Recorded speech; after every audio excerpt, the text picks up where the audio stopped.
নিয়ে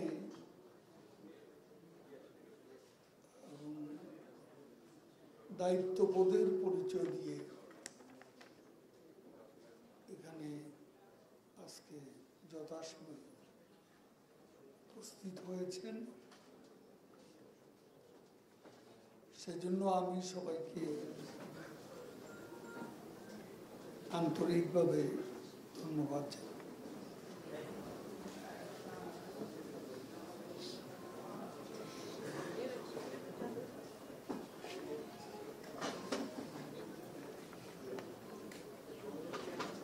আমরা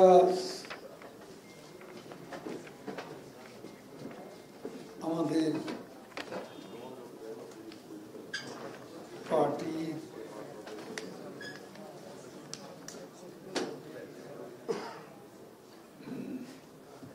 কেন্দ্রীয় নির্বাহী কমিটির সিদ্ধান্ত অনুযায়ী সম্পাদক মণ্ডলী যে কর্মসূচি ব্যাপারে সিদ্ধান্ত নিয়েছে বাস্তবায়নের,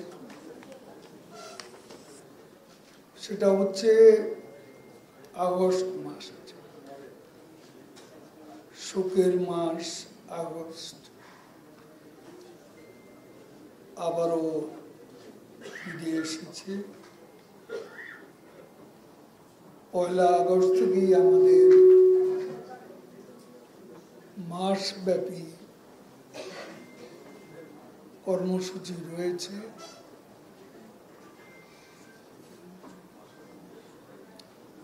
আমরা আমাদের সংশ্লিষ্ট নেতৃবৃন্দকে এবং বিভিন্ন শাখা সংগঠনকে শোকের মাস আগস্ট ভাব গাম্ভীর্যের সঙ্গে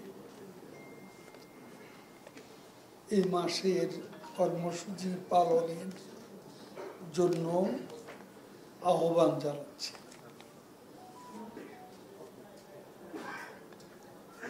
আপনারা যারা ঢাকায় যারা কর্মসূচি নেবেন, তারা কেন্দ্রীয় কর্মসূচির সঙ্গে সংগতি রেখে আমাদের দপ্তরের সঙ্গে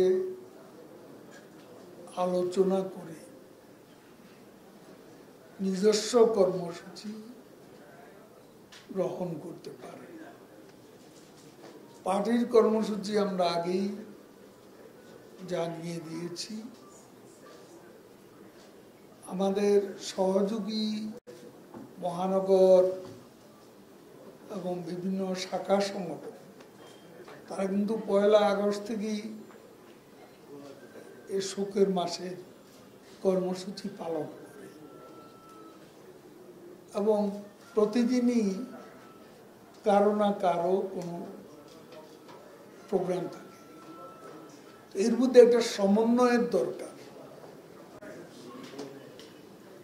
আমি আশা করি আপনারা আমাদের অফিসের সঙ্গে সমন্বয় করে প্রোগ্রাম যাতে ওভারল্যাপিং না হয় সে ব্যাপারে সতর্ক থাকবেন। এটা আমি বিশেষভাবে আপনাদেরকে অনুরোধ করছি।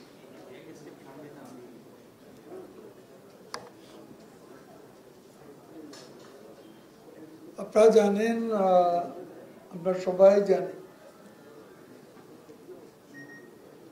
যে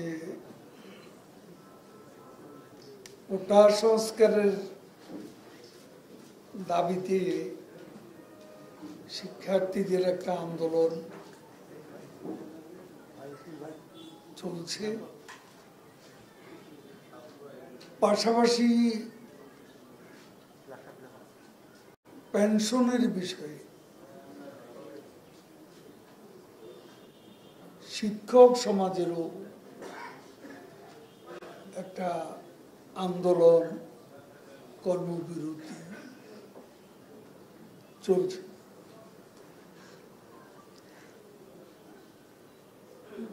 আমরা এই দুটি কর্মসূচি চলমান অবস্থা আমরা খুব সতর্কভাবে পরিস্থিতি পর্যবেক্ষণ করছি। আমরা যতটুকু জানি, কোটা সংস্কার বিরোধী যে আন্দোলন শিক্ষার্থীরা করছে, তারা, আমি যতটুকু জেনেছি,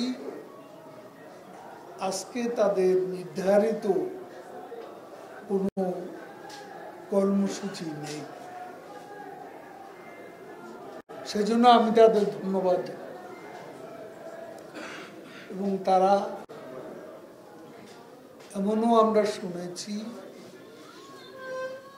যে তারা উচ্চ আদালতে যে মামলা,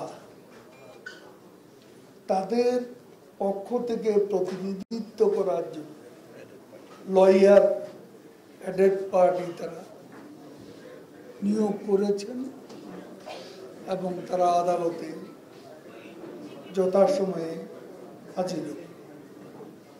এটাও আমি মনে করি একটা যৌক্তিক সিদ্ধান্ত। এই জন্য আমি তাদের ধন্যবাদ জানাই। তবে আমাদের অবস্থান অত্যন্ত পরিষ্কার।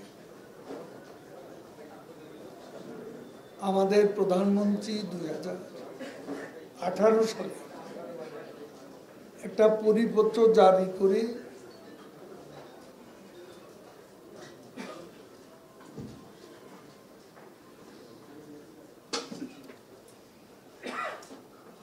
তখন যে কোটা মুক্ত সিদ্ধান্ত নিয়েছেন, সেই সিদ্ধান্ত অনুযায়ী এতদিন সরকারি কার্যক্রম পরিচালিত হচ্ছে। এখন এরই মধ্যে মুক্তিযোদ্ধা সন্তানদের 7 জন, সম্ভবত 7 জন একটা মামলা করেন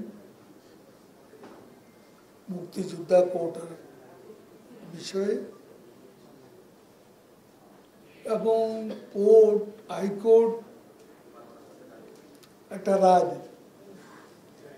এই রায়ের বিরুদ্ধে সরকার পক্ষ অ্যাপিল বিভাগে এখন এটা চেম্বার জজ থেকে অ্যাপেলেট ডিভিশন নিয়ম অনুযায়ী এটা অ্যাপিল হয়েছে। ফুল কোর্টে আমরা আশা করছি শিগগিরই শুনানি হবে। সরকার এখানে অ্যাপিল করছে কারণ যে 7 জন মুক্তিযোদ্ধার সন্তান যারা মামলা করেছে সরকারের সিদ্ধান্তের বিরুদ্ধে, সে কারণে এখানে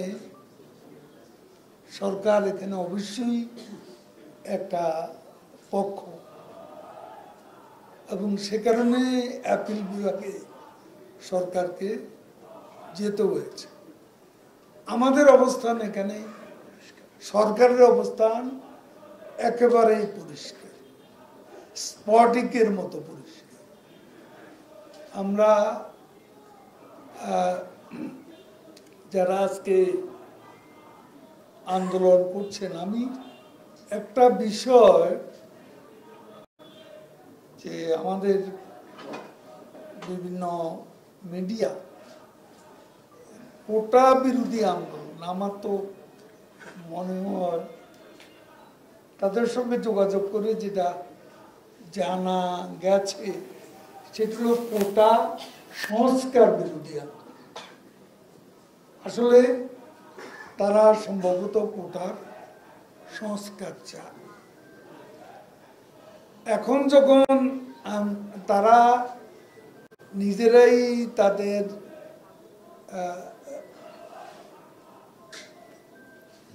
প্রতিনিধি, তাদের আইনজীবী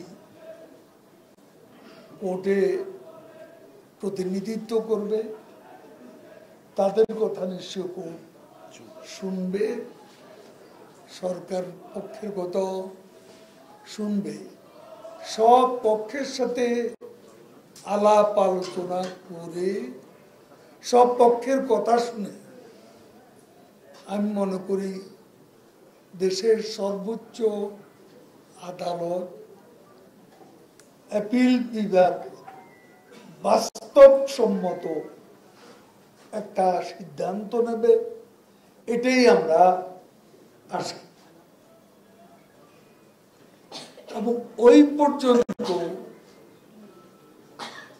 ধৈর্য ধারণ করার জন্য আমরা সংশ্লিষ্ট সবাইকে অনুরোধ করব।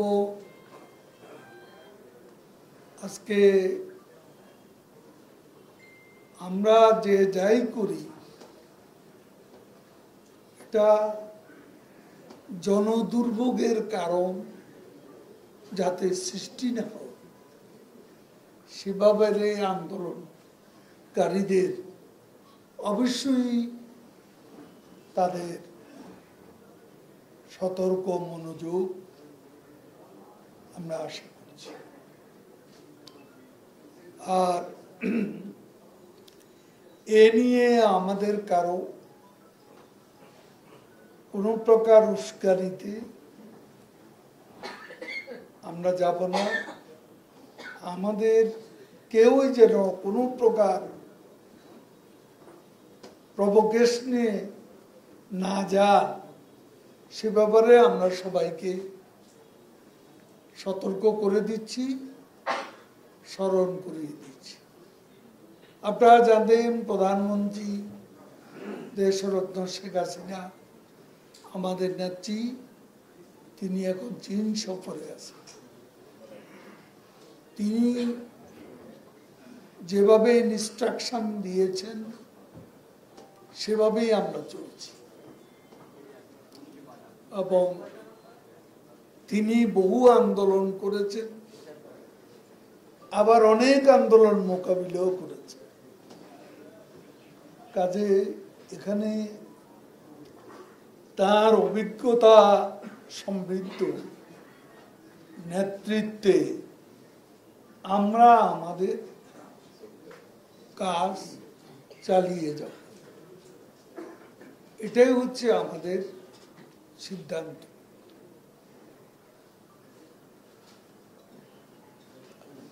ছাত্রলীগ এখানে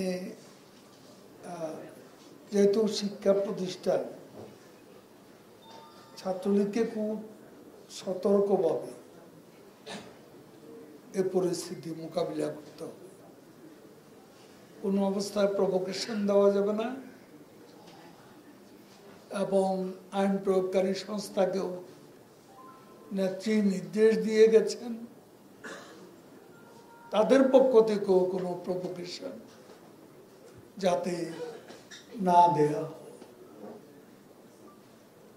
শিক্ষকদের আন্দোলন সেটাও যোগাযোগ তাদের সঙ্গে আছে, আনুষ্ঠানিক হয়তো কোনো বৈঠক হয়নি। আমরা আশা করি সেটাও খুব বেশি জটিল সমস্যা যে সমাধানের এমন কোনো সমস্যা নয়, সেটাও সমাধান অচিরে হয়ে যাবে বলে আমরা বিশ্বাস করি, আশা করি। তো আজকে আমরা একটা ব্যাপারে আমাদের কনসার্ন আছে, এটা অবশ্যই রিলেটেড বিষয়। সেটা হচ্ছে যে অরাজনৈতিক আন্দোলন, শিক্ষকদের আন্দোলনও অরাজনৈতিক এবং শিক্ষার্থীদের আন্দোলনও অরাজনৈতিক। এই অরাজনৈতিক আন্দোলনে বিএনপি এবং তাদের সমমনস্কদের কারো কারো রাজনৈতিক সমর্থন, বিষয়টা নিয়ে আমাদের ভাবতে হবে। এই অশুভ মহলটি শিক্ষার্থী এবং শিক্ষকদের দাবির বিষয়টাকে উস্কানি দিয়ে, ইন্ধন দিয়ে, যাতে দেশে একটা বিশৃঙ্খলার আবহ তৈরি করতে না পারে, সে ব্যাপারে সারা বাংলাদেশে এই রাজধানীতে সর্বত্রই আমাদের সাবধান থাকতে হবে, সতর্ক থাকতে হবে। সেটা আমি সবাইকে স্মরণ করিয়ে দিচ্ছি। নিজেরা আন্দোলন করতে পারেনি, ওই গতবারও তারা 2018 সালে কোটা বিরোধী আন্দোলন কোটার ওই আন্দোলনের সঙ্গে তারা ওই আন্দোলনের উপর ভর করেছে। এবারও আবার তারা নিজেরা আন্দোলনে ব্যর্থ, হেরে যাওয়ার ভয়ে নির্বাচনে যায়নি। এখন যদি কোটা সংস্কার আন্দোলনের উপর ভর করে সরকার হটানোর অভিসন্ধি, দুরভিসন্ধি বাস্তবায়ন করা যায়, সেটা হলো তাদের লক্ষ্য। কাজেই অশুভ তৎপরতা সম্পর্কে আমাদেরকে সতর্ক পাহারা থাকতে হবে, সেটা আমি সবাইকে স্মরণ করিয়ে দিতে চাই। আর আজকে আমাদের আর মূল আলোচনাটা হলো পূর্ণিয়া পালন, আর যেটা বর্তমান পরিস্থিতিতে আমাদের যে করণীয় সে সম্পর্কে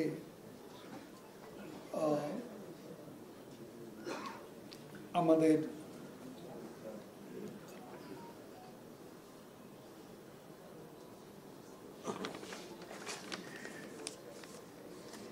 আমরা এখন ধৈর্য এবং সতর্কতার সঙ্গে অপেক্ষা করব। কারো কোনো বক্তব্য থাকলে আমরা করে, সাংবাদিকরা তারা চলে গেলে আমরা এরপরে আলোচনা তো করতে চাইলে করতে পারেন। সবাইকে ধন্যবাদ।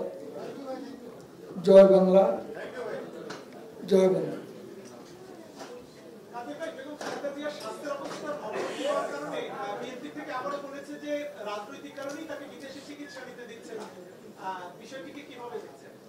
দেখছি কারণটা আইনগত, রাজনৈতিক।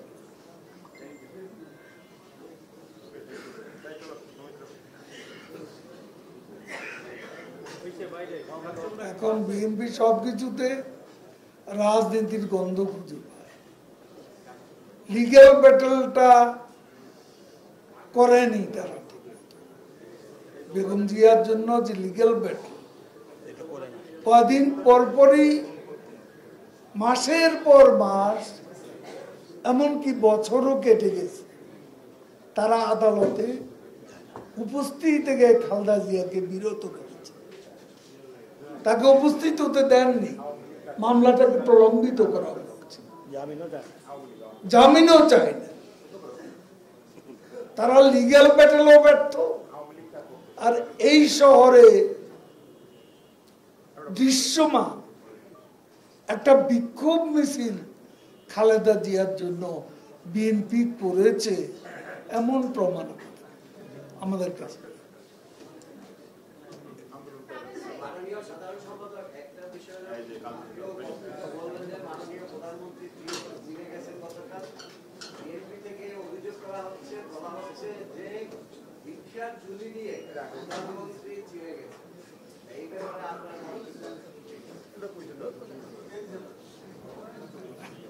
ভিক্ষার ঝুলি নিয়ে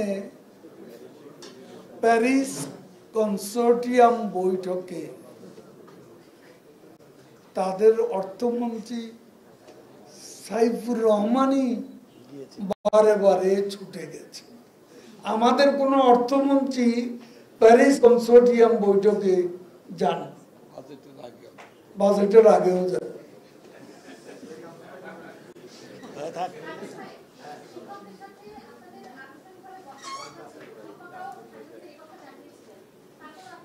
আনুষ্ঠানিকভাবে বসার কথা ছিল, এটা কি আপনাকে আমরা বলেছি?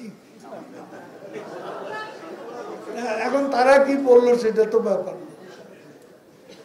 আমাদের সুবিধা অসুবিধা থাকতে পারে, আমরা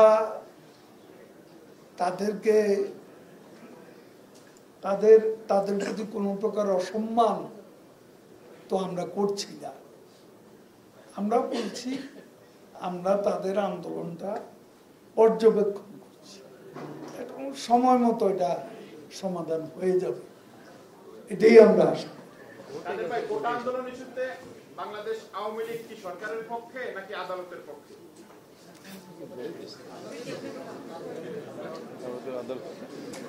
সরকারের পক্ষে। আওয়ামী লীগ কার পক্ষে? আওয়ামী লীগ সরকারের পক্ষে। আন্দোলনকারীরা তো সরকারের পক্ষ নিয়ে আন্দোলন করতেছে। আন্দোলনকারীরা তো সরকারের পরিপত্রের পক্ষ নিয়ে আন্দোলন করতেছে। হ্যাঁ, ঠিক আছে, থ্যাংক ইউ, ধন্যবাদ। আমার সাংবাদিক বন্ধুরা, আপনারা এখন নিচে অবস্থান করতে পারেন। আমরা